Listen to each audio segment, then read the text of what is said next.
Assalamualaikum warahmatullahi wabarakatuh. Waalaikumsalam warahmatullahi wabarakatuh. Selamat pagi murid-murid sekalian. Selamat pagi, Apa Pak. kabar? Baik, Pak. Alhamdulillah. Baik, sebelum memulai pelajaran, alangkah baiknya kita berdoa terlebih dahulu. Mas Daud silahkan memimpin. Baik, sekarang berdoa mulai.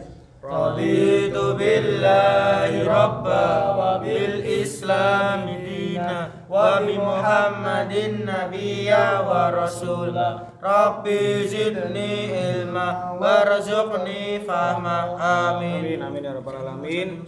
Sebelumnya saya Bapak absen dulu ya. Yang pertama Ditya Pratama. Hadir, Pak. Yang kedua Danan Sumbaga. Pak. Yang ketiga Daud Tahyari. Hadir, Pak. Yang keempat Imam Sinatria. Saya. Alhamdulillah hadir semua ya. Baik, di sini Bapak ingin menyampaikan materi tentang sejarah peradaban Islam, melanjutkan materi yang kemarin. Dan materi sekarang yaitu adalah meneladani perjuangan dakwah Rasulullah SAW di Mekah. Baik, sebelum masuk ke materi, Bapak ingin sedikit memberikan mukadimah, yaitu bahwa sebelum Rasulullah melakukan dakwah di Mekah itu, Rasulullah banyak sekali perjuangan yang harus dilakukan. Hidup di tengah-tengah orang Arab yang gemar memuja berhala tidak membuat Nabi Muhammad SAW memuja berhala. Bahkan beliau membenci berhala tersebut kepada agama yang dianut sebagian besar bangsa Arab pada waktu itu. Ada yang tahu sebelum Islam di sana menganut agama apa sebelum masuknya Islam? Jahiliyah. Ya, terima kasih. Terus Nabi Muhammad SAW tidak pernah memuja berhala. Nabi Muhammad lebih sering mengasingkan diri untuk berpikir tentang penciptaan alam semesta beserta segenap isinya, yaitu di Gua Hira, berada di Bukit Nur, Jabal Nur adalah tempat di mana beliau berkholwat dengan khusyuk hingga menerima wahyu Allah Subhanahu wa taala. Baik. Yang kemudian meneladani perjuangan dakwah Rasulullah SAW di Mekah. Kerasulan Nabi Muhammad SAW dan wahyu pertama Nabi Muhammad. Nabi Muhammad SAW pertama diangkat menjadi Rasul pada malam hari tanggal 17 Ramadan saat usianya 40 tahun. Malaikat Jibril pada waktu itu datang untuk membacakan wahyu pertama. Wahyu pertama yaitu adalah Quran Surat Al-Alaq ayat 1-5. Lalu kemudian Nabi Muhammad diperintahkan untuk membacanya, namun Rasulullah berkata bahwa ia tidak dapat membacanya. Malaikat Jibril mengulanginya permintaan tersebut, tetapi jawabannya sama. Kemudian Jibril menyampaikan firman Allah yaitu surat Al-Alaq ayat 1-5 yaitu yang berbunyi Iqra bismi rabbikal ladzi khalaq khalaqal insana min 'alaq Iqra wa rabbukal akram allazi 'allama bil qalam 'allamal insana ma lam ya'lam. Artinya bisa dibacakan Mas Danan. Artinya, bacalah dengan menyebut nama Tuhanmu yang menciptakan. Dia telah menciptakan manusia dari segumpal darah. Bacalah, dan Tuhanmu lah yang paling pemurah, yang mengajarkan manusia dengan pena. Dia mengajarkan kepada manusia apa yang belum diketahuinya. Nah, terima kasih Mas Danan. Dengan turunnya ayat surat Al-Alaq 1-5 itulah bergetarlah hati Rasulullah ketika menerima wahyu pertama dari malaikat Jibril. Kemudian strategi dakwah Rasulullah SAW di Mekah. Strategi dakwah Rasulullah itu ada dua. Yang pertama adalah diam-diam atau sembunyi-sembunyi. Yang kedua adalah terang-terangan. Dakwah secara sembunyi-sembunyi atau diam-diam itu ditujukan kepada yang pertama adalah keluarga-keluarga atau sahabat terdekat Rasulullah SAW. Agar tidak menimbulkan keresahan dan kekacauan di kalangan masyarakat Quraisy, Rasulullah SAW memulai dakwahnya secara sembunyi-sembunyi. Hal itu dilakukan karena kerasnya watak kaum kafir Quraisy. Jadi waktu itu kaum kafir Quraisy itu wataknya sungguh keras ya. Kalau sekarang itu barbar ya. Bahasanya seperti itu. Dan kedekuan mereka berpegang teguh pada keyakinan dan penyembahan berhala. Jadi waktu itu tuh kaum Quraisy itu sangat kuat pada dalam penyembahan berhala. Di hatinya itu keras, sulit untuk dimasukkan mendakwahkan pada hatinya kaum Quraisy. Tapi dengan keteguhan dan kesabaran Rasulullah SAW, dengan izin Allah juga dan pertolongan Allah, alhamdulillah Rasulullah berhasil perlahan menarik dari keluarga-keluarga terdekat beliau, termasuk sahabat-sahabat beliau. Pada tahap ini Rasul memfokuskan dakwah Islam hanya kepada orang terdekat, yaitu keluarga, para sahabat, rumah Rasulullah dijadikan pusat kegiatan dakwah di Mekah. Kemudian yang kedua adalah dakwah secara terang-terangan. Dakwah secara terang-terangan dimulai ketika Rasulullah SAW menyeru kepada orang-orang Mekah. Ia berdiri di atas sebuah bukit dan berteriak dengan suara lantang, memanggil mereka. beberapa keluarga Quraisy menyambut seruannya. Seiring itu pun turun wahyu Allah Subhanahu wa taala agar Rasulullah melakukannya secara terang-terangan dan terbuka mengenai hal tersebut. Mas Daud bisa membacakan wahyu yang turun ketika dakwah Rasulullah terang-terangan itu?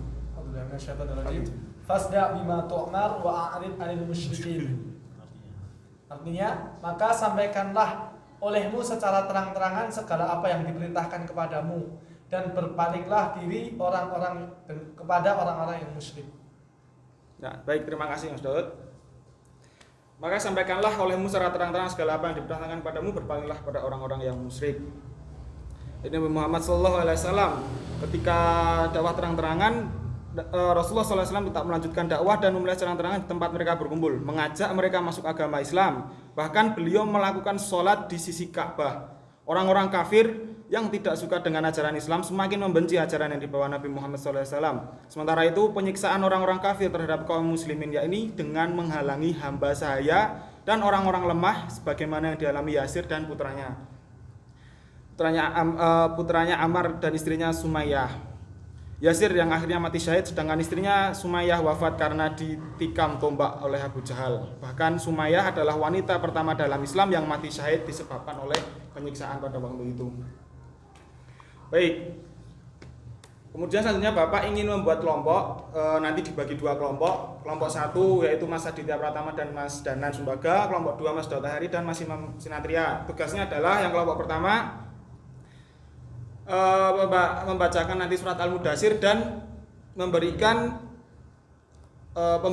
poin pembelajaran dari dakwah sembunyi-sembunyi tersebut. Kemudian yang kedua, tugas untuk kelompok 2 dakwah secara terang-terangan.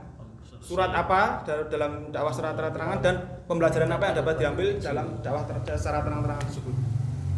Bapak kasih waktu 1 menit, silahkan berdiskusi. Meninggalkan perbuatan yang keji. Aku kena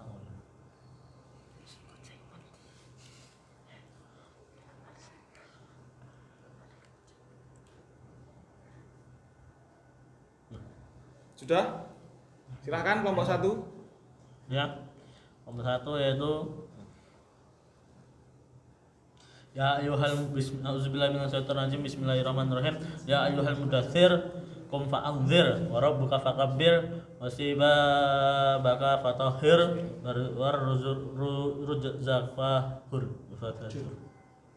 warujzafahjur. Ya, apa kesimpulannya dari ayat ini? Kita disuruh meninggalkan perbuatan yang keji dan bersihlah dari perbuatan dosa dan pakaian kita agar kita terlihat suci di Tuhan kita, pada Tuhan, pada Allah Subhanahu wa taala. Ya, baik, terima kasih. Kelompok 2 mungkin sudah siap.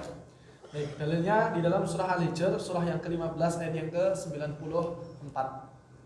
Allah Subhanahu wa taala berfirman, "Fasda bima tu'mar wa a'rid 'anil musyrikin." Sampaikanlah olehmu apa yang telah diperintahkan kepadamu secara terang-terangan dan berpalinglah dari orang-orang musyrik. Ya, ayat ini memberikan hikmah yang besar bagi kita bahwa segala kebenaran asal itu benar maka sampaikanlah. Ya, dan berpalinglah oleh orang-orang yang dalam ayat ini orang-orang musyrik artinya orang-orang yang memusuhi dakwah Nabi Sallallahu Alaihi Wasallam. Tapi Allah tetap memerintahkan untuk dakwah secara terang-terangan, artinya kebenaran ini harus segera diperluaskan, kebaikan harus segera disampaikan agar supaya orang-orang kembali ke jalan yang benar. Baik, ya, terima kasih atas kelompoknya dari kelompok 1 dan kelompok 2. Mungkin materi kali ini cukup sekian yang dapat Bapak saya sampaikan. Selanjutnya Bapak akan lanjutkan materi selanjutnya di pertemuan selanjutnya. Baik, jika ada salah kata Bapak mohon maaf. Apabila benarnya dari Allah Subhanahu wa taala, kita akhiri dengan bacaan alhamdulillah bersama-sama. Alhamdulillahirabbil alamin. Assalamualaikum warahmatullahi wabarakatuh. Waalaikumsalam.